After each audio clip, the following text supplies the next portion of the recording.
Welcome to Two Guys No Credentials where two completely unqualified people talk about nothing. and everything. Like we know what we're doing.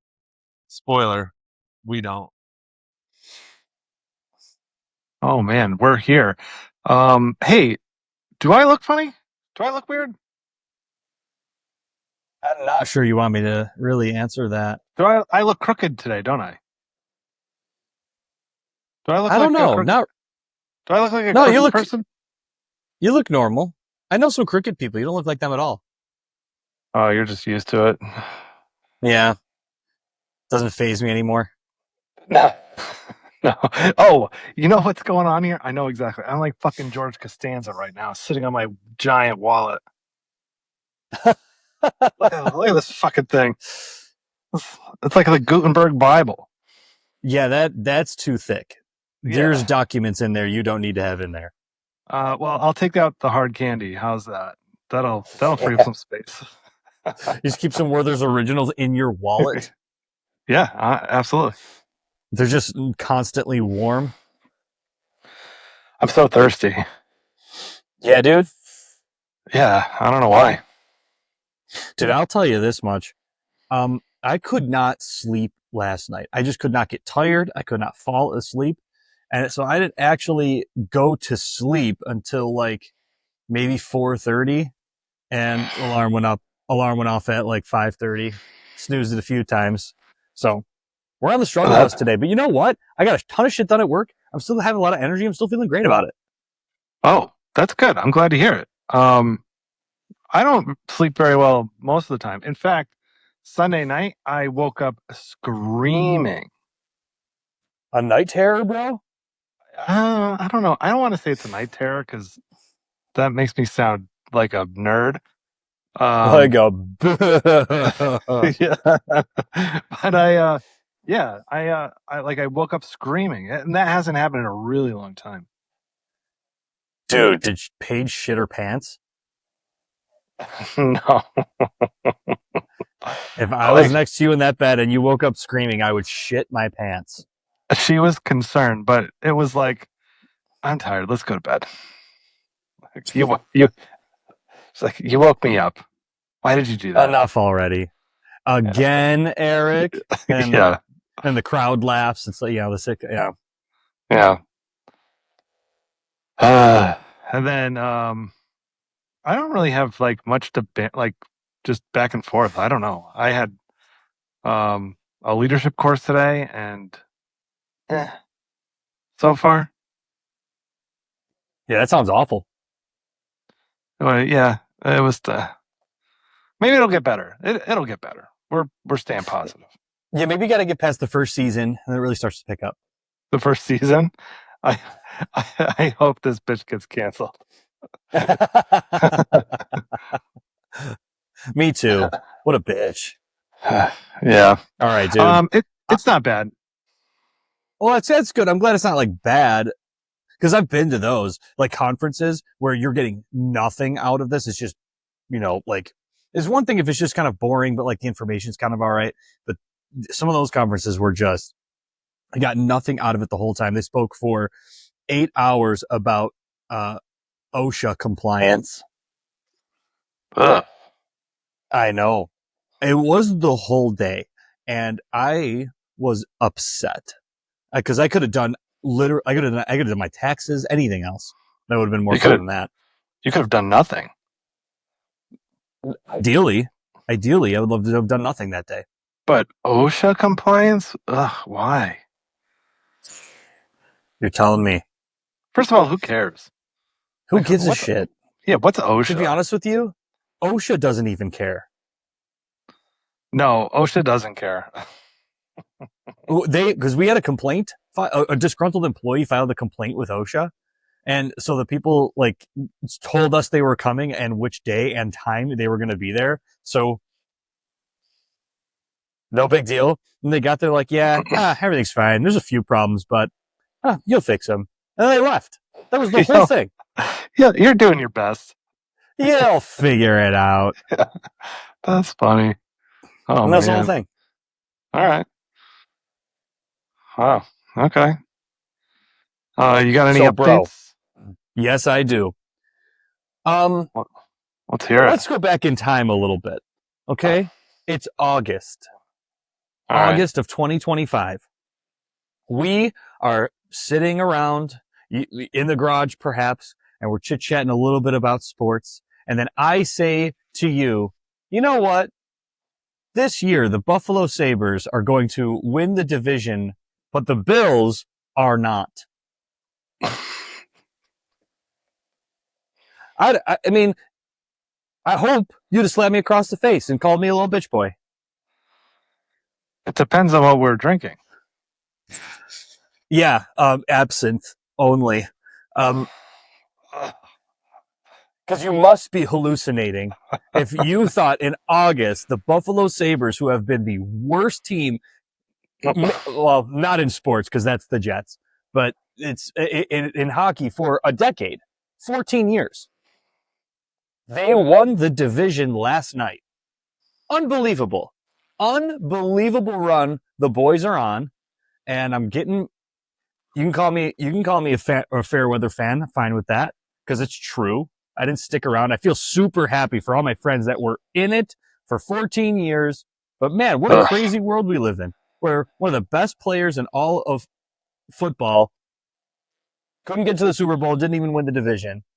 But the last place team, the last 5 years in a row, they were in last place this December, and they turned it around. Unbelievable. I've talked about it every week for weeks, but it just keeps getting better.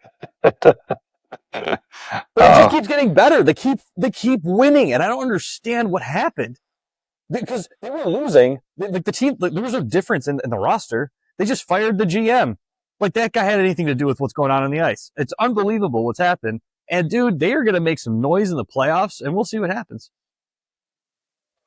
Let's sure hope so, because I want this every week. I want a Buffalo Sabres, right? Is that it? That's how you say it. Yeah, Sabres announcement every week. I want good news every week, forever, all the way to the cup, babe. Exactly. What do you mean the cup? Oh, the Stanley Cup. Oh, my sweet, innocent baby girl. That's exciting. Yeah, the internet's exciting. The internets were talking about The internets was talking about the Sabres all day today. Yes, because it's an amazing thing. It's kind of amazing that we haven't seen like more sports outlets talk about this. Sports has never seen an in-season turnaround like this ever.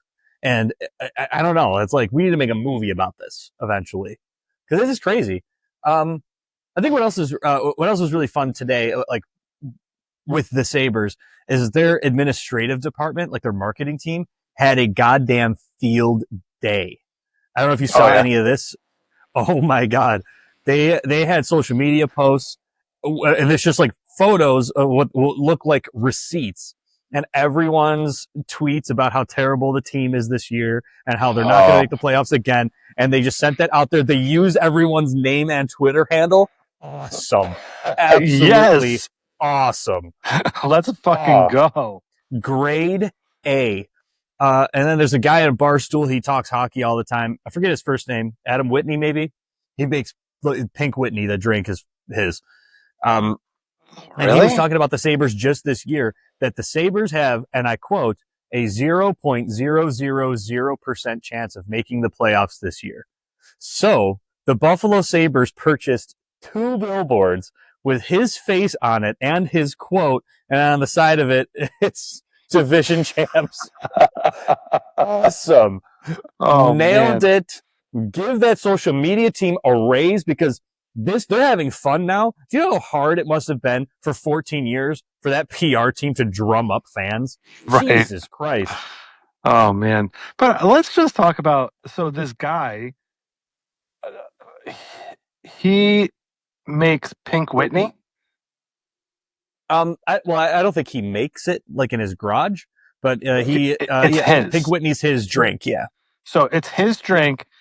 So you've got a guy who makes a drink for underage college women, and he's talking hockey. Get the fuck out of here.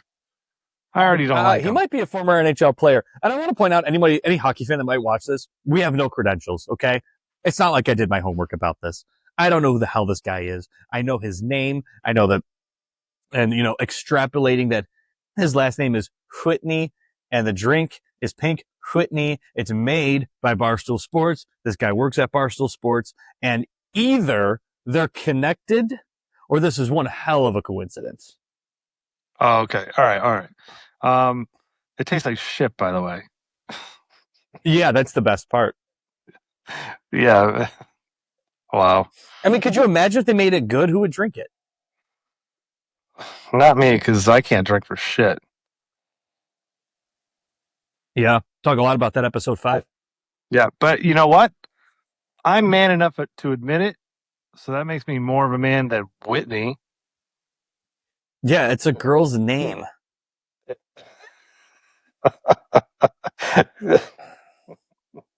It's a girl's name. Yeah. Bobby Brown? It is. I guess it is. Yeah, you're right. I mean, it's not. I guess it's a last name. It's also a last name, like Eli Whitney. We'll agree to disagree. All right. Yeah. Okay. All right. Anything I've else? heard of Elijah. Let's see. Elisha. Yeah, he did something with gin, I think. Yeah. It was yeah. better than Pink Whitney, whatever it was. Yeah, but his gin though, very dry gin. No, I think that's pretty much it. It's been awesome. I mean, it's been so cool, dude. Like, it's super nice out. So a friend of mine is a restaurant manager here at a really awesome spot. It's called Southern Junction.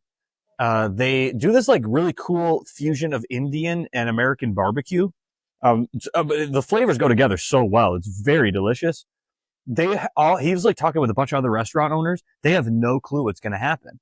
In Buffalo here, we have this like canal side venue where like the lake kind of meets the city. And so they're going to have giant screens and stuff out there to have like a Sabres playoff viewing party with like 5,000 people. Then there's the party in the plaza right outside the stadium where they put up huge screens. That's like another 2,000 people plus everyone at the game. So all the restaurants around here have no idea what to expect. Are all these people going to come in for food? What time are they going to come in early before the game? Are they going to come after the game? Like what's going on? How do we capitalize the most on this? And it's just awesome to see like the city going to be thriving because like our sports teams are all we have here. That's the only thing going on. No, you've got buffalo wings. That's something. Everyone says that. Yeah, but every city has wings. Like, I know, like, it originated here, but every city has wings. I think you're taking your wings for granted because you live there. Could be. It could be. I don't have this on a thing I regret, but I did eat wings the last 3 nights in a row, and my body does not feel happy with me. That's why you couldn't sleep, man. Maybe. That and all the whippets. I've got 2 updates. Count them. Hit me. 2. This weekend, Paige and I went to see Project Hail Mary. 10 out of 10. Oh, yeah. Oh, my God. It was so good. I will give this movie a perfect score. I don't give a shit. If Neil deGrasse Tyson comes out and starts talking about the physics of the shit and putting down the movie, he can go fuck himself because Neil deGrasse Tyson is a douchebag. So fuck him. But the movie was just so fucking... I hate that man so goddamn... He loves hearing him talk so fucking much. Like, he loves the sound... He goes to sleep. Like I go to sleep listening to Morgan Freeman. He goes to sleep listening to himself, that fucking dick. You can tell he loves the smell of his own farts. You know what I Yeah, mean? he loves hearing himself talk. I fucking hate Neil deGrasse Tyson. But anyway, the movie was just so good. It had everything. It was suspenseful. It did flashbacks, and the way it did flashbacks, was so good. Because there was a little bit of mystery, like how did he get there? What's going on? And Like you didn't even care like if like you figured it out or not because like it didn't really matter, but like it just showed this journey how this guy ended up in space, and he makes a friend out in space, and the friendship is just beautiful. The ending was well, the ending was almost perfect. It had like it had like three endings, and we could have got rid of one of them. But the movie was so good. That's awesome. Ryan Gosling is like the talented Ryan Reynolds. He is. Yeah, I know exactly what you mean by this. Yeah, because Ryan Reynolds has no time. He's the same character in all of his fucking movies. Kind Oh. of. Yeah. Almost identical every movie. I do like Ryan Reynolds. I do find him funny. I think he's good at comedy, but that's one trick pony. Ugh, I don't like him. He's okay. He's a douchebag too. Yeah. Him and Neil deGrasse Tyson are good friends. I'm sure they are. Yeah, both douche peas. Yeah. But yeah, Ryan Gosling, I think, underrated actor. Like you don't think when we're like, hey, who's a good actor? Ryan Gosling really doesn't come to mind, but I recently rewatched The Gray Man, and that's a fucking awesome movie too. That movie's awesome. Oh, yeah. You told me about Gray Man the first time. Yes. Yeah. This is when we went on the cruise, and I watched it on the plane on the way home. Oh, really? You watched The Gray Man on the plane? Wow. What a great flight that must have been. Oh, it was awesome. And I have the noise canceling headphones, so it wasn't even that loud. I didn't hear anything around me. Awesome. Yeah. Didn't have to hear Sam talk. Yeah. I mean, moving on. Yeah. So I highly recommend going to see it. It's good. I'd go if I didn't have to go to the movie theater with all the creatures that go to movie theaters, I'd go see it again. Oh, for sure. So, couple of notes I have here. For you to say a movie's 10 out of 10 is high praise because I really trust your opinion on film. And so a 10 out of 10 movie is a must-watch movie. Oh, it was so good. Good. I'm so glad to hear that. And I think you hit the nail on the head, too. Ryan Gosling is a great actor. I have a piece of trivia here for you. Do you know his first accredited acting job?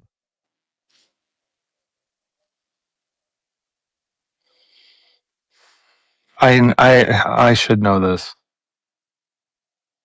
Let me tell you. Yeah, tell me. The Goosebumps when we were children. I knew it. I did know that. And he happens to be in the best episode. They find this little camera, and every time they take a picture of someone with that camera, that person dies. Oh my god! Oh my god! Holy Santa Claus! Yeah, electric. Terrifying. Yeah, but it was good. And he was great in that too. Yeah. Ryan Reynolds was on the X-Files. Yeah? Yeah, he died within like the first 5 minutes of the episode, so fuck him. Did he play some sort of happy-go-lucky who's a guy who's kind of aloof but also laser focused on one thing, but only one thing at a time, and then that thing moves to a different thing like very, very quickly throughout the film? Was it a guy like that? No, he played like a fat jock. Yeah. Loser. Yeah, he was a little heavy in the X-Files. Yeah. Well, he looks better now. Screw him. And then I've got another update. What is it? Oh, Highway and Criminals. Highway and Criminals. Are you ready for this? I actually don't know if I am ready for this because I only see these words, right? Highway and criminals. And I'm thinking to myself, what does this mean? Are the criminals on the highway? Is the highway made of criminals? Ugh. That's an interesting. We should explore that later. All right. So every time I'm on the highway with Paige, I ask her the same question. I'm always like, so I'm going to ask you the question. How many times do you think you're driving on the highway next to someone committing a serious crime? Like currently, like in the act of committing a serious crime. Yes, like full on movie stuff, drug traffickers with bricks in the trunk, serial killer just casually in the left lane, body in the back, like, hey, I guess I'll take exit 27 to get home. Wow, this is good. This is really good. I think 100% of the time if you're near a FedEx truck. Yeah, because those delivery times are just criminal. I was also thinking that you can like literally ship drugs and they will never know. But yeah. oh, that's that too. But all right, so I always ask her, and she just kind of shrugs it off like I'm insane. Well, But yesterday, so you generally I ask her, I'm like, how many times do you think you've been on the highway and you've driven past someone with a body in the trunk? And she's always just like, what are you fucking talking about? Yesterday, driving home from work, and I see not one, not two, but three organ transplant transportation vans. So What? yes. So I look over, I ask her the question, and I go, at least once.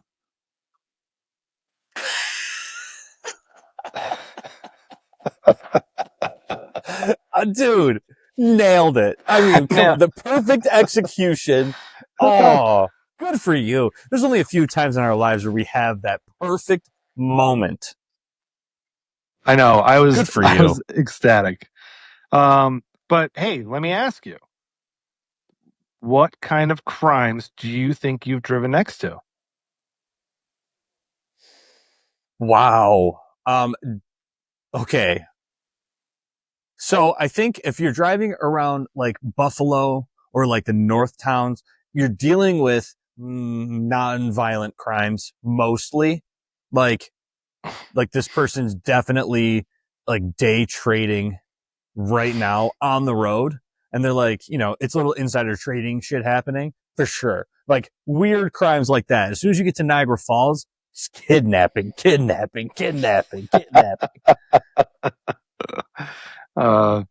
But now when you're driving on the highway, this is what you're going to think. You're going to be like, is that guy a serial killer?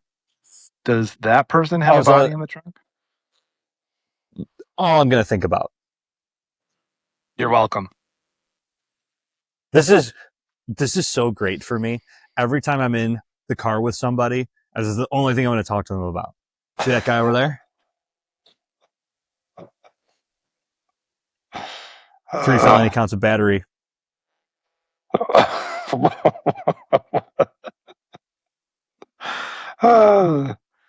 Man, but those are my updates. That was I had 2 great things that happened to me. Project Hail Mary and driving by 3 organ transportation vans. So I've never even seen one. That is awesome. Neither have I. Yeah. That's really good for you. What kind of crimes can you commit whilst driving? Oh, well, we named 3: kidnapping, drug trafficking, and murder. Whilst driving? Murdering whilst driving? No, like you've already murdered somebody, you got them in the trunk. So transporting a dead body. Oh, the old Aaron Hernandez. Yeah. Yeah, classic. I'm sure there's other crimes. I can't. It's not that big of a deal, but driving drunk. Oh yeah, familiar with this. Yeah. I mean, not personally, but like, I was hit by a drunk driver a few weeks ago. Yeah. I say it like it was this major accident. She's just an idiot. She got a little sleepy at a red light and just. Well, me. you're paralyzed from the waist down. We can't tell. You're doing great, man. They actually removed everything but the jejunum. They left that for, I don't know. Don't ask me why. So now when I call you dickless, it's going to hurt your feelings. Yes, but it'll be a lot more accurate. All right. Well, This is there a we good are. one. I cannot wait. I cannot wait to use this with my friend. When I'm in public, sometimes in the mall, I always wonder how many times has a serial killer like followed me and tried to decide if he wanted me as his next victim. I got to be honest with you about something. Ain't no serial killer wants you to be their victim. Why They not? want you to be their friend. No way. Yeah, they're way. like, man, I could get a beer with that guy. They murder someone. You think so? I don't think so. I think they would like bring me back. Like they'd be like, this guy's way too annoying to kill. No, dude. I think you'd be the reason that they stop killing. Yeah, picking you up was a They're mistake. I gotta change my ways. They're like, man, if this guy can go through life complaining about everything and hating everything and not kill, maybe I could do it too. That's true. All right. Yeah. You somehow turned this bit positive for me. That's what I do, baby.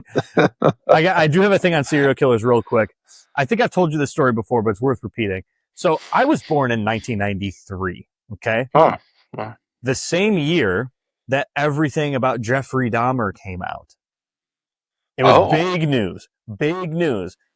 And I want to point out, his name is Jeffrey, and my name is Jeffrey.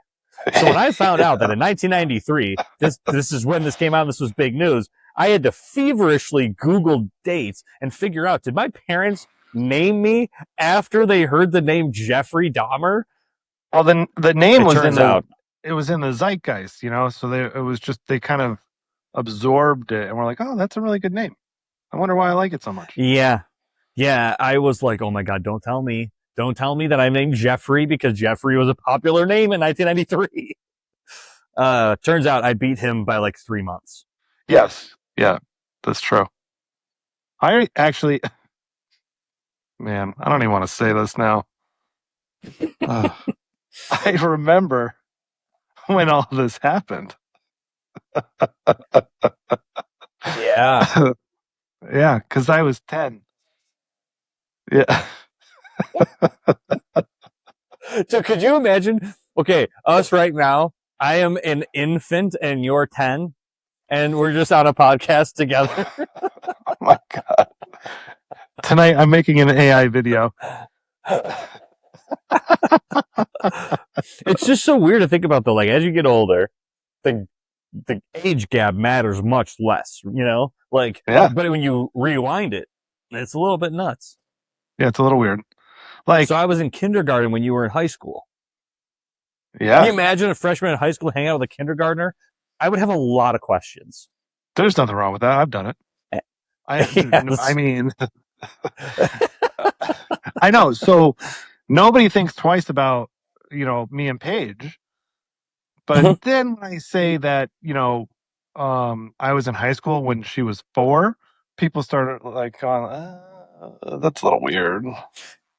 It sounds weird that way. Yeah. She's 31? Something like that. Sorry if I just outed you, Paige. Yeah, she's 30. She's 32. Oh, okay. Rock and roll. Oh, I hope I got that right. You know what? Go find out. Then we'll edit this out. Okay. Well, I'll just remind her that Sam can remember that you got married. We're like, see, everybody does it. It's fine. Dude, it was so funny. That's the funniest thing. It's the right date, wrong year. Yeah. According to her, we got married on a Tuesday. But you know what? It didn't matter because it was such a nice post Yeah, it was so sweet. So it made it hilarious. Yeah, it made it way better that she got it wrong. Because she also doesn't, like, she's not confident she knows our zip code. That's so funny. Like, if I were to ask her, how confident are you that you know our zip code? She'd be like 6 out of 10. I'm the same way. No way. I am. I'm the same way. I'm like, 0. And then I'll just go get a Now- piece of mail. But how many places have you lived? Oh, 40. That's why. Okay, I mean, that I makes more have no sense, idea. right? Let's see. So Danbury, Connecticut, and then another zip code in Danbury, Connecticut. Then I moved to South Carolina, then to North Carolina, then Pensacola, Florida, then Biloxi, Mississippi, then back to North Carolina, which was a different zip code, then to Is everything after Danbury all military? and then to Japan, Yeah. then to San Diego, then back to Mm. Danbury. A whale's vagina. Oh, and then Columbus, and then to Bethel, and then now I'm in Newtown. Damn, dude. Good for her. Yeah. I also spent a few months in Portugal. What was your favorite? Oh, Portugal. Nice. Where in the continental United States, where was the favorite place you lived? San Diego. Yeah, right. Yeah. San Diego, that for makes sure. sense. Beautiful weather all Only been to year. San Diego once. Only been to San Diego once for work. Was absolutely awesome. Very beautiful place. Yeah, beautiful weather. But like California sucks. I would never want to live in California. San Diego should leave California. What if we just took San Diego and pushed it somewhere else? That's not a bad idea. Is that a reference? That quote's gonna go. That one's gonna kill with the Gen Zers, Oh yeah. What's it the from? millennials, perhaps. SpongeBob SquarePants. I've never seen it. This is the last thing I will say, and we got to move on. Yeah. There's an outstanding documentary. I think it's still on Hulu. It's called The Orange Years. Oh yeah, I've seen this. Oh, okay. Yes. Unbelievable. Orange Years is awesome. It's all about Nickelodeon and the heyday of it. Why they started Nickelodeon and how revolutionary that was to have network television specifically for kids was unheard of at this time. And like the awesome shows they had, Salute Your Shorts, Rugrats, like just Alex Mack. Awesome David the shows. Gnome. Huh? David the Gnome? No? This I'm not familiar. This must have been like day one. Yeah. Yeah. All right, yeah. But Nickelodeon was super cool. Do you remember like Slime Time Live and all that shit? Where like everything was just like kooky and crazy and all the time, bright colors all over the studio. As soon as SpongeBob came in, ruined the entire network because it was so marketable. It was so profitable that the corporate bigwigs were like, we need to make money on this thing. And so all of it was ruined because it all got corporatized. Yeah. Well, capitalism, baby. Let's get rich. Yeah. The first chance I get, I'm selling out. Oh, 100%. We've talked about this before. Like Maroon 5 early on, they made good music. And then all of a sudden, someone throws a $12 million check in front of them and they just started making shitty music and people gave them shit for it. And I'm like, I would do the exact same thing. You gotta let this go. Exact same thing. Yeah, maybe I do. All right, we got to move on. Weekly regret. What do you got? I don't have a regret. I think I kind of did this wrong a little bit. Oh yeah, you I don't did. I don't have a regret. All right. I had a great week. Everything was nice. Weather's nice here in Buffalo. We're doing all right. All right. Cool. Oh, so you want to do the thing you wrote down and regret? You want to move that elsewhere to where it should I go? kind of do. Okay, I yeah, kinda let's do. do it. All right, well, I'll give you mine. All right. Wow, I don't even know what to do here. Oh man, I gotta collect my thoughts because Okay. this is gonna be really hard for me. Yet again, my weekly regret is starting therapy at the VA. This is turning into a daily regret. Oh my god, I know. Well, I just got to do a podcast about this shit. So I'm like 6, 7 sessions in. I think we're past the getting to know you phase, right? So she should at least know my name and the problems at this point, right? Don't you agree? Yeah, So 100%. today she hits me with, "What are you here for? What can I help you with?" You should have been like my shtick. Oh my god. So I say, and I'm really frustrated actually. I say, "This is the third time I've told you this." And I'm like, "I want help prioritizing my life and actually getting things done despite my anxiety." And this is what she says to me almost word for word. "It sounds like you're not goal oriented, you're feelings oriented." Hey, And- wait a second. I can't see real good. Is What? that Einstein over there? I don't know what any of that means. Um, I have to educate you. so I'm like, I'm extremely goal oriented. Like, I do a ton of stuff. My problem isn't having goals, it's my brain randomly deciding we're not doing any of them today. Mhm. I mean, there's other things too, but like this was like the main thing about meeting with her. So I said, "Listen, if you can't help me, just say it, because like right now it just feels like I'm explaining problems and you're creating new ones for me." Good for you. Um, so I'm sitting there like, I don't know. I'm bad at explain. Am I bad at explaining myself? Like, or is this like the world's slowest gaslight? Like, I'm just not sure what's happening. So I left therapy today more frustrated than when I walked in, and I'm pretty sure that means either it's working or I need a new therapist, but I'm not sure. So I've never been to therapy, but like you need a new therapist.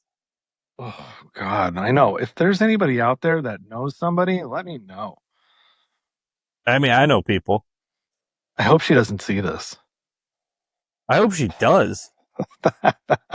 I'll be so embarrassed next week. Why? I You just wouldn't be will. talking about this right now if she spent a little bit of time like remembering you, maybe writing a note, reviewing her notes, and like understanding what's going on and not stating the fucking obvious. Like, I don't know. Yeah. I don't know either, Maybe she man. could try listening. I don't know. I really, Useful skill in her I'm role. actually shocked. Like, I'm like that's why I got so frustrated. I like laid it down. Like, I don't want to waste your time, and I don't want to waste my time. And I said, I especially don't want to waste your time because I'm sure there's a million veterans that need more help than I do. So if you could be spending time with them, let's let's make this happen. The really funny thing is you would be helping out the veterans a lot more by sticking in there with her and Yeah. keeping her away from the Away rest from of the veterans. I'm sure that's not true. She probably does a good job. Doesn't sound like it. Well, I don't know. I'm not there. So that's my. You were there. You were the only other person in the room besides her. I know. Can you come with? Can you come with me next time? I will Uh, eat, dude. Honestly, if I hear that there was another incident like this, I'm going to fucking drive to Connecticut, and we're going together. I'm going to give this woman a piece of my mind. All right, sounds good. Deal. It's a deal. All right, let's get into our uninformed takes because I can't handle any more therapy talk. Yeah, that bitch probably eats bananas with the skin. Oh my God. Do you watch that guy? No, let's not do this. No, I'm gonna do it. You watch the you watch the English guy on Facebook. He teaches etiquette. He's a British guy. No. Oh my God. I'm gonna send you some of his videos. But the proper way to eat a banana is you lay it down horizontally and you cut it down the middle, like in front of you. Like imagine this is the banana. You cut it in front of you, right? And you take your knife and fork and you kind of split it open. Then you do a bunch of cuts and take out each piece with a fork and eat it that way. That is the proper way to eat a banana. It feels like overhandling to me. That's what you got to do when you're having high tea or whatever they call it. All Have right, you ever had high tea?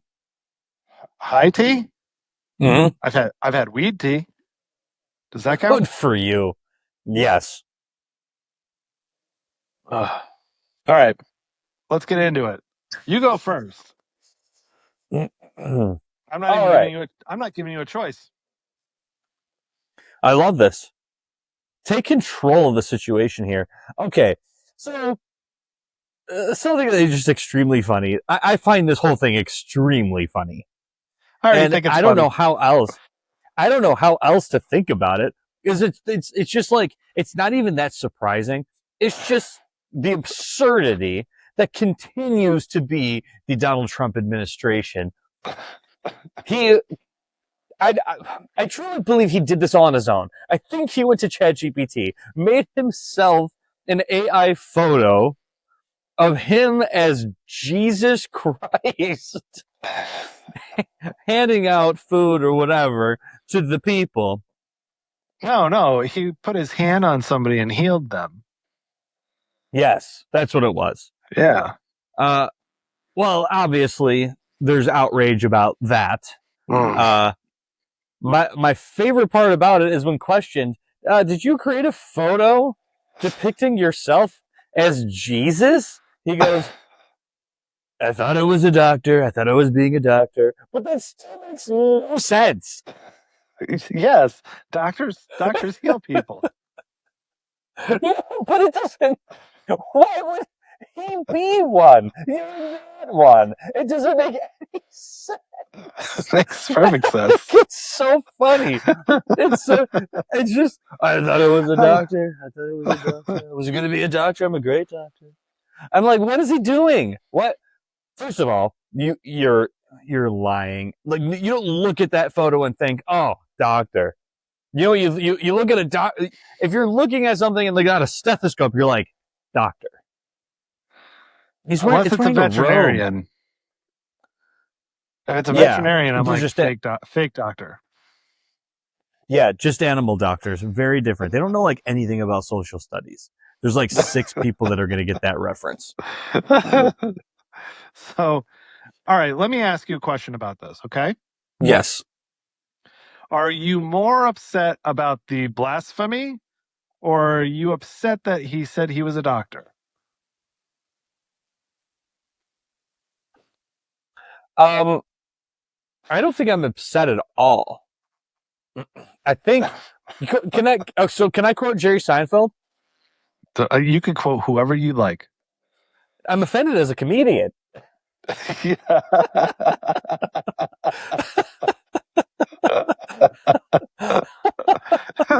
It doesn't like I don't. It's just so absurd. It doesn't like. It's ridiculous. It's so ridiculous. And then, but then it's like on the heels of him talking shit to the Pope, which is also hilarious. It's so funny. That's so funny. I gotta be honest with you. I think it's so funny Yes. No. You and I are very It different is- people because I could give a fuck about all this shit. I just care about the policies, and Yeah. that's it. This kind of thing that Trump does, I'm here for it.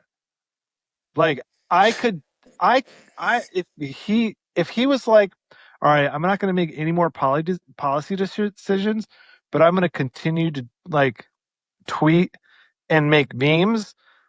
If you vote for me in 2028, I'll do it. It's so funny.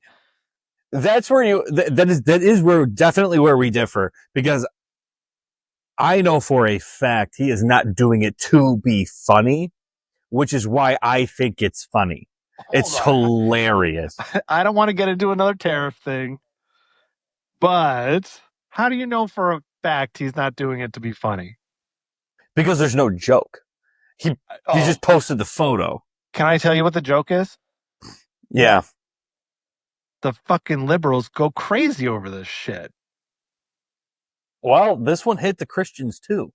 His own voter base. That's why I don't think it's. Yeah, can I let you know a little secret though? Yeah.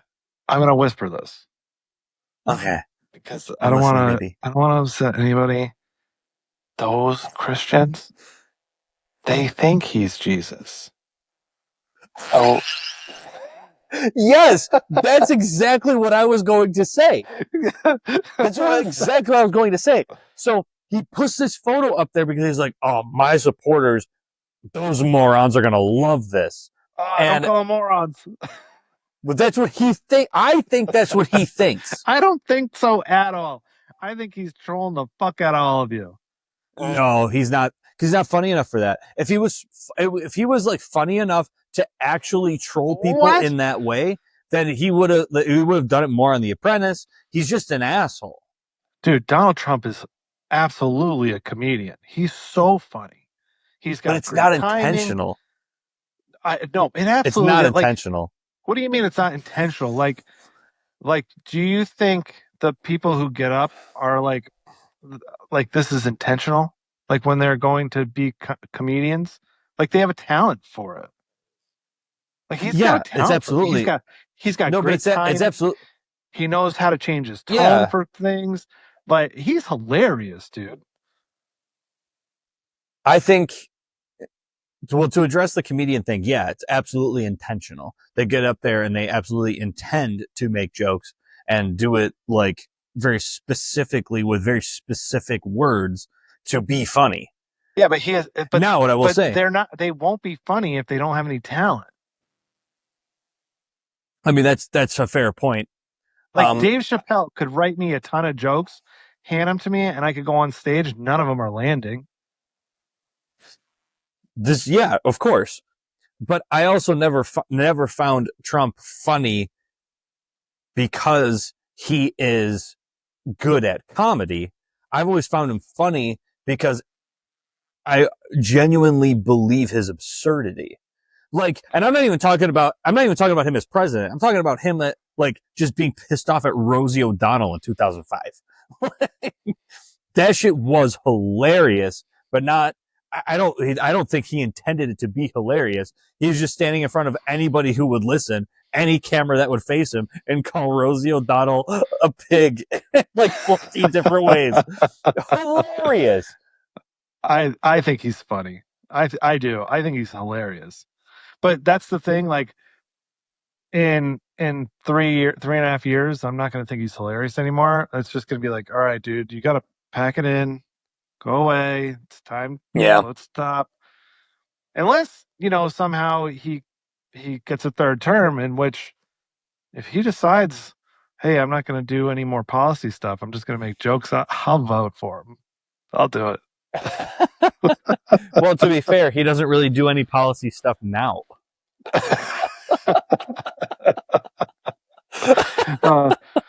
That's not true. That's not true. He got red dyes banned.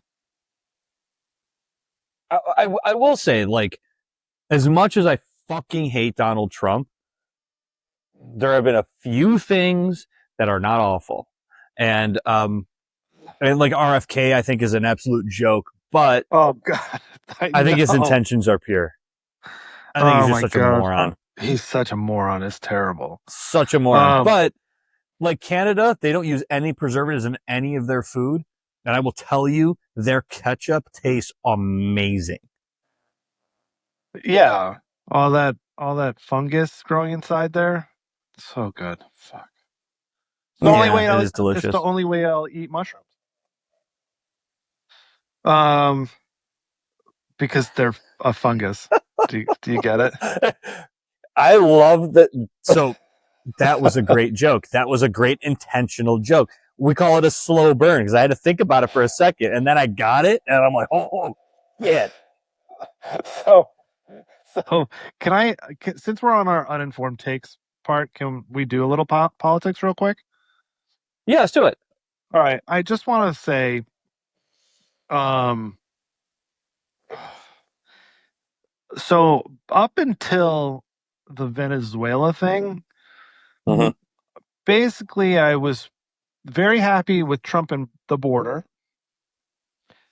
I was 50-50 about the whole ICE deportation things because I thought it was handled terribly, but Mhm. something had to happen. It was just, I could have done a better job.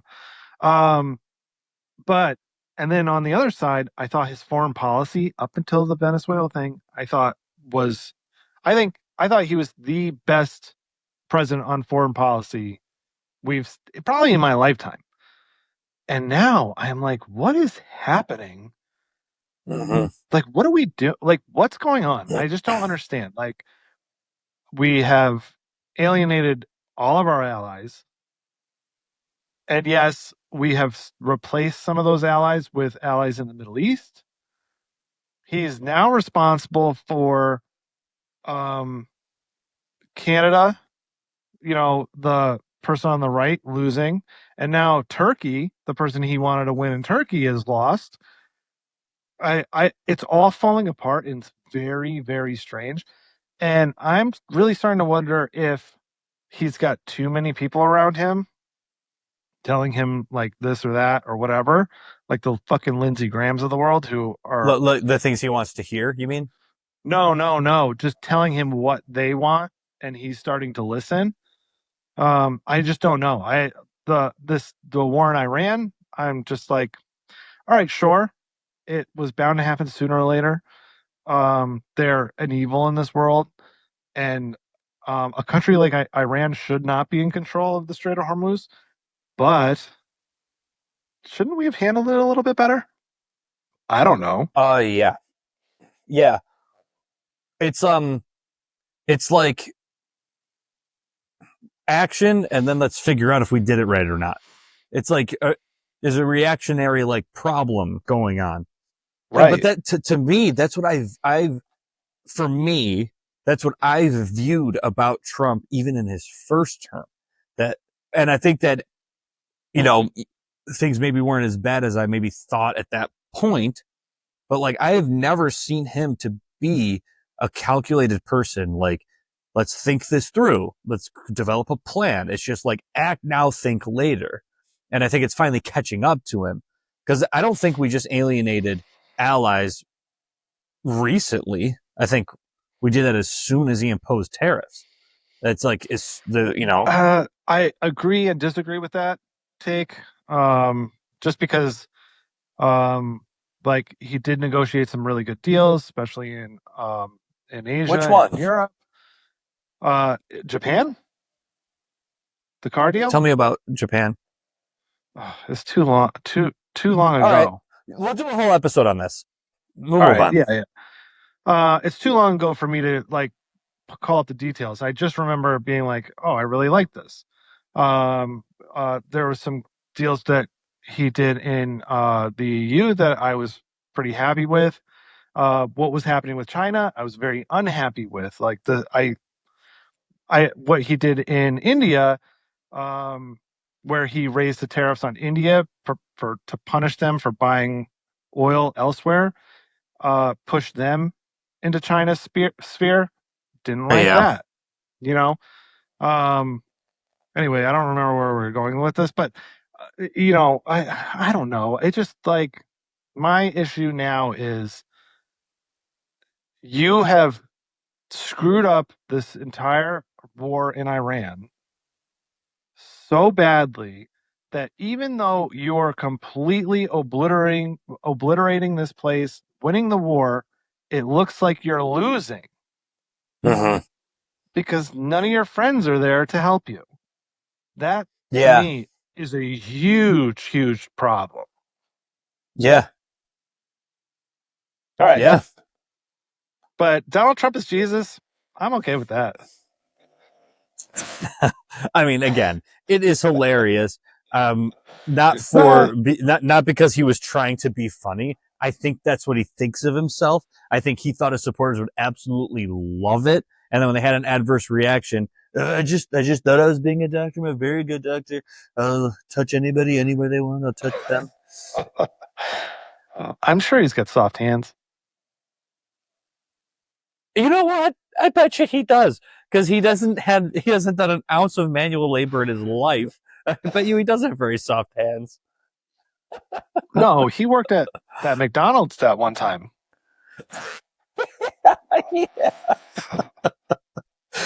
Okay, don't you think it would have been incredible driving up to that drive-thru and that Donald Trump hands you your McDonald's? Here's your Happy Meal. Yes, please. I would have loved And I've it. been like, can you just stay here?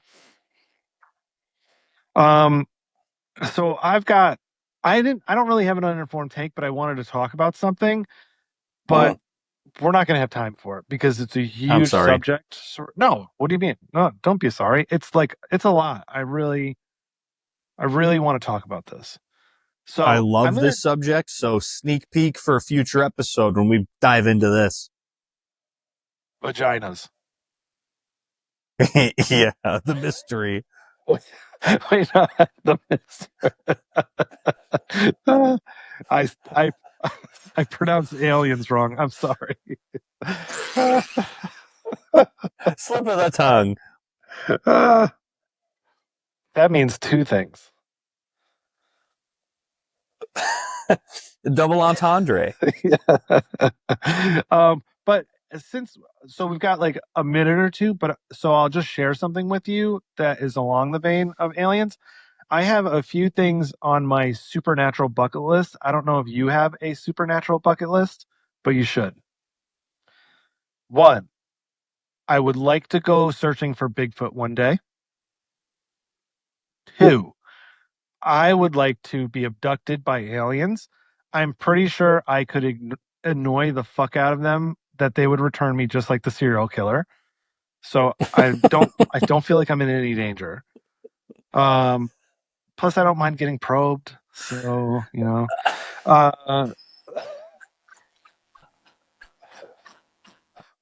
You and Lance Bass have a lot in common. What a Lance Bass.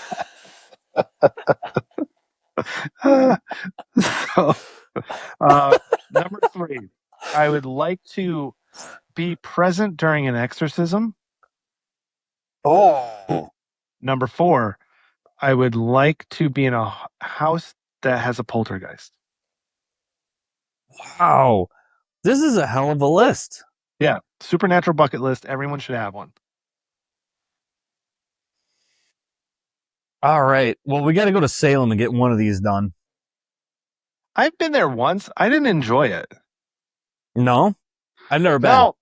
Oh, yeah. We went there. This was years ago. It's got to be like 2015 or something. It's before I moved to Columbus. And we went to the, I don't know, the Museum of Witches or Witchcraft or something like that. And like they have like animatronic Hogwarts. witches explaining like the Salem witch trials. And it was just terrible. So it was Stu Leonard's, but witches? Yeah, basically. Exactly. Yeah, but there are no free samples, no ice cream, no lobster rolls, so not as good. I tell you what, I've never been so loyal to the Chiquita banana brand. But like Stu Leonard, right? Like if there's a performance, I'm going to buy the Chiquita. Right, absolutely. She sells. Does she Yeah. have hips? I don't know what those are, but those hips don't lie. I guess that would be rinds. I don't know. But she can move. All right. Wait a second. I'm so confused. You did everything backwards. All right. Yeah, I really messed it up today. Like I said, I had an hour of sleep. Do you want to do one of your things I hate? You got two of them. Yes. All right. Let's go. Yes. So my thing I hate is actually a thing I love. This is blowing my mind already. I love the fact that Mike Vrabel and Diana Rossini are both cheating whores. Who are these people? Mike Vrabel is the head coach of the New England Patriots. Oh, I see. Okay. Diana Rossini is a reporter for The Athletic, and they were photographed this past week because all of the head coaches, they have a big meeting before like the off season starts, like the official off season. Yeah. They have a big meeting and all the coaches get together and hang out and all that stuff. There's always reporters there, sports reporters. So there's a bunch of photos of Mike Vrabel and Diana Rossini like in the hot tub together for way too long. And they are hugging and they are holding hands and their body language is very flirtatious yet familiar. Disgusting. So just today, Diana Rossini resigned from The Athletic, which is like, it's basically like the precipice of sports reporting is The Athletic. And so she resigned because this has become such a problem and likely because it is true. Yikes. Yeah. But Yikes. then I remember the Patriots, they're in my division. So good luck. Good luck getting anyone in that locker room to trust you now, Mike. If that is your real name. I just want to put this out here right now. When I said disgusting, I wasn't talking about what they were doing. I was talking about the hot tub. What are you doing? Ugh. You know how many people peed in there? Yeah, it's disgusting. Like, Mike Vrabel was probably gnawing on a corn dog. Yeah, you're doing something you're not supposed to be doing, but you're doing it while you're turning yourself into soup. Gross. Someone walks by and adds a little onion and carrot. You guys are cooked. We got pictures. Simmer there. Sit there. Yeah. All right. I love it. I am all about anything that's going to be a distraction. And that godforsaken locker room, everyone knows they didn't deserve to be even in the playoffs, let alone go to the Super Bowl. No. Ridiculous. So, fuck Mike Vrabel. Bitch. All right. Yeah, fuck the Pats. Man, Dave is going to love this. I'm going to send it to him. Dave? Yeah, you remember Dave. I remember Dave? Yeah, Dave from my wedding. We're hanging out, smoking cigars. Afterwards. I gotta be honest with you. I don't remember much about your wedding. You would remember Dave. Dave is awesome. If I saw Dave, I'd know Dave. Yeah. Dave. Oh, yes, I know Dave. Great guy. Yeah. Yeah. Brown hair, brown eyes. I don't know. He's a little bit of a looker. I don't know what color his eyes are. Dave's gonna watch this. He'll know. He'll know I'm talking about him. Yeah. No. We spent that whole weekend together. What a great dude. I mean, he roots for the wrong team, but he means well. Yeah, he does. He does his best. Yeah. I know. It's so upsetting that he's a Pats fan. Yeah. And he's a father now, so now he has responsibilities and ignores them by letting the child be a Pats fan. That's true. Yeah. But the problem is the Child Protective Services, or CPS, they're all in on it together. They're Pats fans too, so they'll never do anything about it. Oh, what that this is, I can't believe this. I gotta lay down. I gotta lay down. Wow. Wowee. I don't know what else I got. What's going on here? Do you want to do your other one or you want me to go? What do you want? I want you to go. All right. Things I hate. Let's see. Oh, all right. This is another thing. Happened to me this morning. Something I hate. All food that comes in boxes. Cereal, mac and cheese, Cheez-Its. It's 2026 and we still can't make a box that opens properly. You just you just try to open it like a normal human. You just lift the flap. Now you've ripped off half the box like an idiot. There's only two outcomes when you've got food in a box. You barely open it and it won't close again, or you absolutely destroy it like you're breaking into like an evidence locker.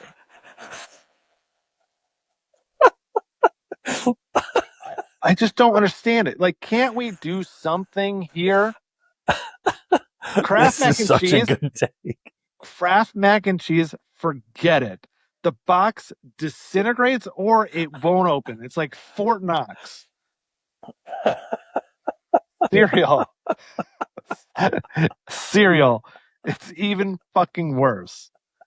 You've got a half open box that's never going to close again, and then the bag inside that won't open right either. Even they got you twice. Did you ever go grab like the cereal box and then it just like crimps because there's no structural integrity? Yeah. What's going on here? I just don't understand it. We just put people in space and they flew around the moon, allegedly, but I can't open a box of Cheez-Its without structural failure.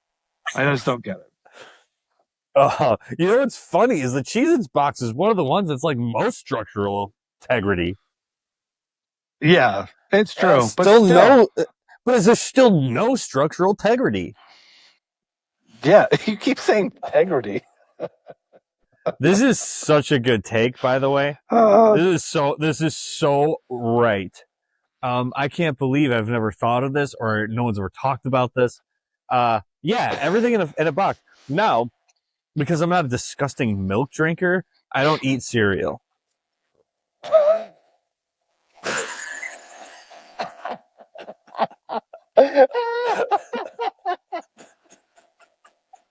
I said that just for you. Oh man. Yeah. What are you doing? Drinking milk. Disgusting. Have you seen that? Have you seen that thing on Instagram where they're like when the boys go out for steaks and they all order milk with straws?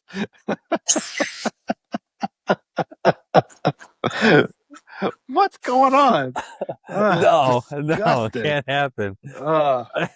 Anywho, yes, I think this is so right. There's no structural integrity. You know what it is too? This the adhesive that keeps the flaps down is too much. It's too adhesive-y. Yes, I agree completely. We need to do like a lesser stickum or something. There has to be a better way. I think cereal should come in like resealable bags. Like with should come in Ziplocs. Like a little Ziploc thing with a little, one of those devices that you slide over and it closes it for you. That's how cereal should come. Yes. Yes, I agree. However, corporations would realize it's not as easy to market that. So it would still have to go in the box so they can put their fucking Tony the Tiger. You know what's interesting? I had a marketing professor talk about this specifically. So Tony the Tiger, Frosted Flakes knows exactly where they are on the real estate of the shelf in every grocery store. They do. This is a real thing, right? Yep. They know that they are on the lower shelf because It's Frosted Flakes. Doesn't have the marshmallows, but they know who they are. And then they paint Tony the Tiger with his eyes at a certain orientation Yes, so that I've it makes heard eye this. contact with small children. Yeah. Yeah. Yeah. That's what Donald Trump did in the Jesus thing too. I don't know if you noticed that. Yeah, he made eye contact with small children from the island. He was just trying to heal them with his small hands. I'm gonna heal the shit out of these people. I'm so good at healing. No one's better at healing than me. Speaking of Dirty, Tony the those Tiger. Mexicans. Speaking of Tony the Tiger, really quickly, because I got to bring it up. The other day, this is going to sound terrible, so just roll with me until I get there. I was preparing the comfort room for euthanasia, and Yeah. which are, sad things. It's a nice thing we get to do for clients and their pets. But we get a lot of donated blankets and towels, and we always lay like a nice blanket down, like a fleece or something. Of course. And I reach into a little place where the blankets are, and I pull out a blanket, and it's got Tony the Tiger on it, and it's like, they're great. Oh, no. And it was a cat that was being euthanized.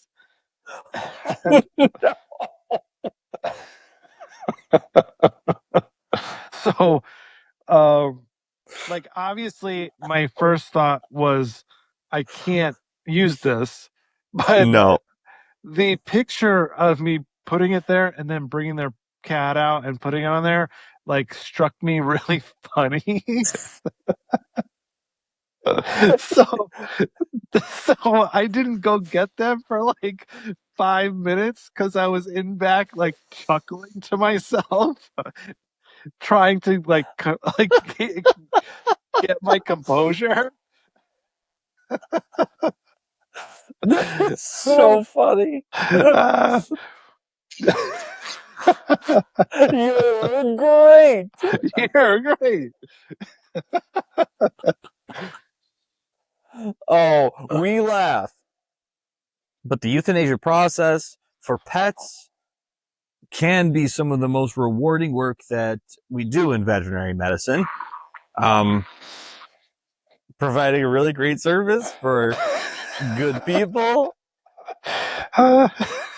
Arranging the blankets in a way so that the pet is the most comfortable they can be in their final moment. See, I told you. You're great. Yeah, I told you. It really struck me funny. That is really funny. Yeah, I had to pull it together real fast. Oh. But it was nice. It was really nice. The clients were really nice. Really good people, and they told me all about the cat and everything. Normally I'm not very good at the euthanasias. I have a very hard time because I'm I always think, what if it was me? Not being put down, but what if it was my pet? I don't want a lot of talking. I'd rather you just get everything together. Let's get this done and let me spend time with my animal. So I don't say a lot. Sometimes I feel awkward. And I kind of let the doctors do the talking. But this was really nice. We made a nice connection. It was good. Yeah, I love that, man. Yeah, that's really interesting. It's a really interesting thing I've sat at the front desk and answered phones and you did the bookings and making appointments and everything. And I was involved in a few of the you setting up the rooms for euthanasias, and being able to be a part of that process is really, really interesting and humbling. Because you really have an opportunity to take the worst day of someone's life and make it one of the a good experience. And a lot of times, they can leave the room being this was very comforting, and I can't really think of anything better than that. Yeah, I think the biggest goal, you've got two goals really. Obviously, you don't want the pet suffering anymore. But on top of that, you really want to make sure that the clients leave thinking they made the right decision. Yeah. And that's a huge responsibility, and it is kind of nice knowing, like, all right, I can do this for people. But it sucks. It sucks sometimes. But other times it's really funny. Like you go to get a blanket and there's Tony the Tiger staring right at you. Yeah. Yeah. Well, it's the kind of the comic relief that you get in that field, right? Yeah, you need that shit. Yeah. At least I do. I always get like some weird shit to say. I mean, I think a lot of people do. Yeah. All right. Well, we got 15 minutes. Okay. So the world is your oyster. What's happening? What's going on in the world of Jeff? What's your last sip?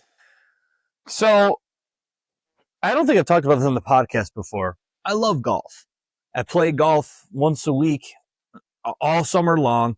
And part of my fandom in this is I love the Masters. So I have a tradition. My brother he's an amazing golfer. So we will get together and watch the Masters with his friends. It used to be years ago, we would get together, when his friends had like, this house that they were all roommates in. We would get together the Saturday before the Masters and we would play PlayStation 2, Tiger Woods. Then we would do the Masters rounds and whoever won that tournament would wear the green jacket we got from the Salvation Army. Awesome. And it was like, the night was filled with drinking games and all this. Anyways, as I've gotten older, we started to think about the Masters a little bit in Augusta National. And so I did a little bit of research today, and I want to, first of all, how much do you know about the Masters? Nothing. I just know they get like a jacket for a reward, which is stupid. They all have jackets already. Yes, they get a green jacket. The winner is also an automatic member at Augusta National. Augusta National is not a place that you can apply to be a member. It's invite only. So all right. It's very exclusive. It's one of the nicest golf courses on planet Earth. And you're not even allowed to call it a golf course. You're only allowed to call it Augusta National. Oh. Yeah. So a lot of very strict and very weird rules. But it's in Augusta, Georgia. So I did a little bit of digging today. I want you to guess what year women were allowed to be members at Augusta National. I'm going to just, take a shot in the dark here. They're still not.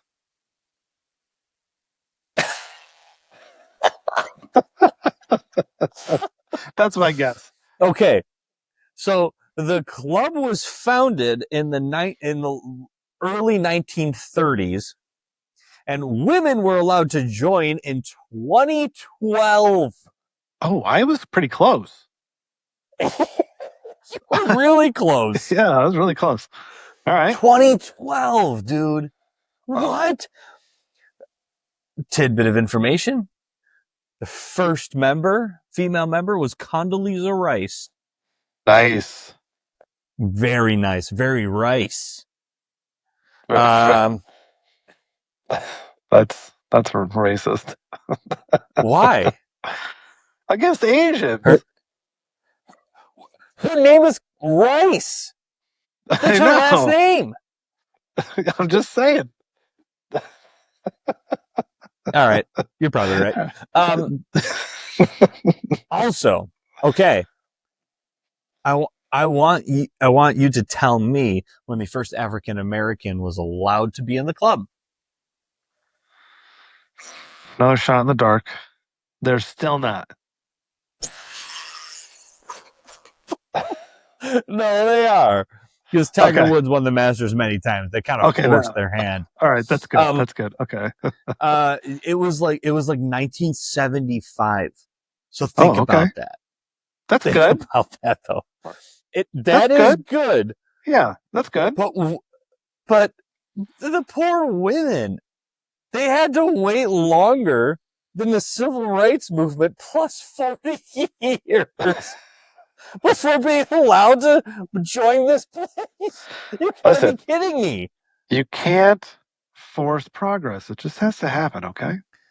Oh man, it's crazy. But then you start to think about, right? We're in Georgia. We call this the Masters. I wonder why. Wow. I think you're making a connection there, but I don't know. So, let's just say, I think,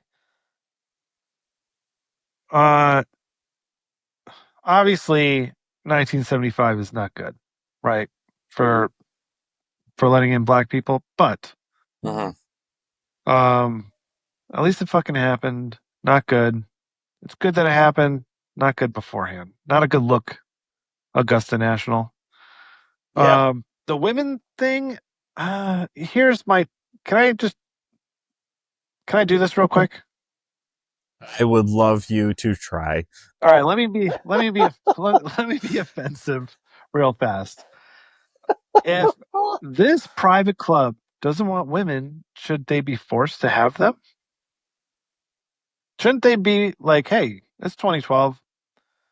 It's about time, guys. All right, let's do it. I mean, I don't think forced is the right word. It's like, so what I read about it is like there was no rule saying women can't join. They just wouldn't allow them. Right? Yeah, so So there was a rule. yeah, but it wasn't like a written rule. And so what they tried to do was write rules like, well, you have to have X amount of income, right? You have to have X amount of status within like a certain circle or whatever. Yeah. But then there were like, the longer it went on, more and more women did. Well, I have this money. I have this circle. What's the problem? And they really didn't have an answer. Until 2012, they ended up getting really pressured into it. I was reading something too. There was something about, in like 2005 and 6, during the Masters broadcast, all of the sponsors dropped out. And so there was a huge financial, which is a massive deal. It's the largest, like golf event ever in the year. Right. So there's a ton, and golf in general takes like 6 to 7 hours. So when you were watching it, the ad space is like really important. All those commercials. So they lost out on a ton of that money. And so Augusta National was then like, well, we're going to have to do something about them. But that wasn't really the only reason. Right. There was some sort of protest. Because people were like, oh, we're mad. We're not letting in the women. But can I just say, like, the women's only gym down the road won't let me in. They're allowed to do it. I'm just saying, it's private. Have your rules.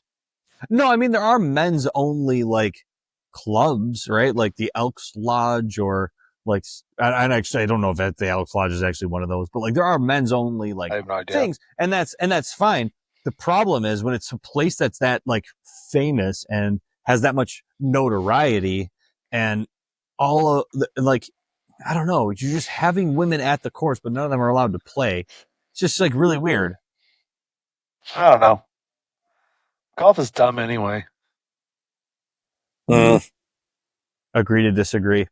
Actually, no, I full on agree. Every single week, I'm like, this is fucking dumb. I suck at it. I've been playing for 30 years. And every week, I'm like, this is dumb. I'm not doing this anymore. I'll see you next week. Yeah, my mom could probably kick your ass in golf. I guarantee she could. My mom's a good golfer. Yeah, is that right? Yeah, she's a good golfer. She's better than my dad. Oh, hell yeah. Yeah. I don't golf, so I don't get it. I played Torrey Pines once when I was in San Diego. Torrey Pines? Yes. Because it was free. It's a great course. Oh, like we could just go in. It was free for us, and I just got shit-faced. And like was like, this is so stupid, guys. I can't even hit the ball. Yeah. Yes, that definitely not a thing you could just like pick up one day. Like you could just go outside and throw a football around or play like a little silly game of football out in the yard. You can't just do that with golf. Why don't they have like mini golf on TV? That's what they should do. I'd watch that. Yeah, this is a good point. Because there's like super serious mini golf leagues. Oh, is there? Yeah, it's really popular in like Norway or something like that. Oh, okay. Man, I gotta tell you, I've reached the age where I'm just like, I want to be on a bowling team so bad. Oh, I'm on one, dude. It is I the know, you're so lucky. fucking best. So, and our league is great. So the problem with most bowling leagues, at least around here, they're 37 weeks long. And that's too much. That's too much. It's That is a long time. 2/3 of the year. It's way too Yeah, I much. was just gonna say. Yeah. And so the league that we're in is a doubles league. It's only 14 weeks. And it goes right from like NFL playoffs up until 2 weeks ago. Perfect. Because now it's going to be the summer. We're going to go on vacation next week. We're going to, you know, when we come back from vacation, it's going to be full on summer here. I don't want to have to go bowling on like a Thursday night. I want to do other shit. Perfect. It is the best. I envy you, man. When that was one of my things when we were talking about Buffalo, maybe possibly moving up there.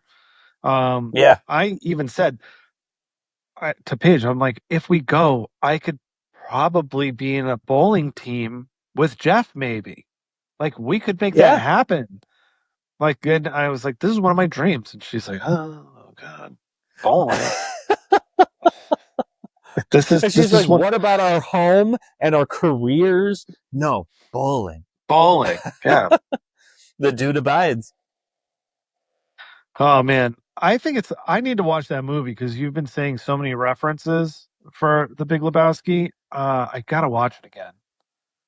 Oh, yeah. I'm so glad you said again. For a second there, I thought you'd never seen it. Oh, I just watched it 2 weeks ago with my buddy Jake.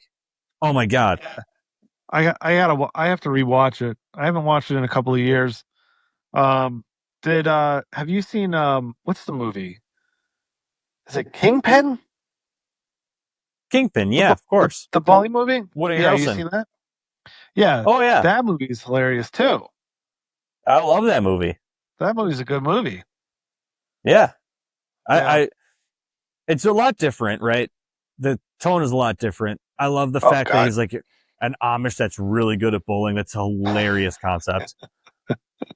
But there's something about John Goodman in The Big Lebowski where like, I try to tell people this, like, it's not written in the script that he goes from like 0 to 1,000 like immediately. That is John Goodman understanding the character that he's building and choosing to get to that level that quick, which is why it's so funny. Right. Yeah, it's hilarious. You know what other movie I want to watch that I've been quoting a lot at work? Coneheads. Oh my God, I haven't seen Coneheads in years. Do you want some Great gum? movie. That's some gum. Do you want some gum? Want some gum? Such a good movie. Loved it. We did it again. Hour and we 28. did it again, dude. If you've got Perfect. anything earth-shattering, you've got under 2 minutes to let us know. Only thing I want to say, anybody that might see this, if you're in the Buffalo area on May 3rd, it's a Sunday, we're performing in a show, a charity event for Rocka Autism. Come out to the Sportsman Tavern, downtown Buffalo. Come check that out. Doors are 3 p.m. And all the proceeds go to the foundation. So Average at Best is back, baby. We're back. Yeah, fucking do it. Just go. Just go. Or we'll find you. I did it again.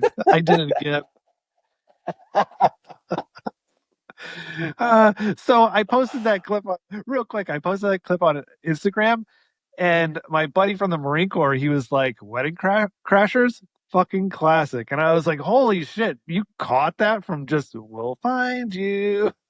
Yeah, so, it's iconic. Yeah, nice job. Nice well job, done. man. Yeah.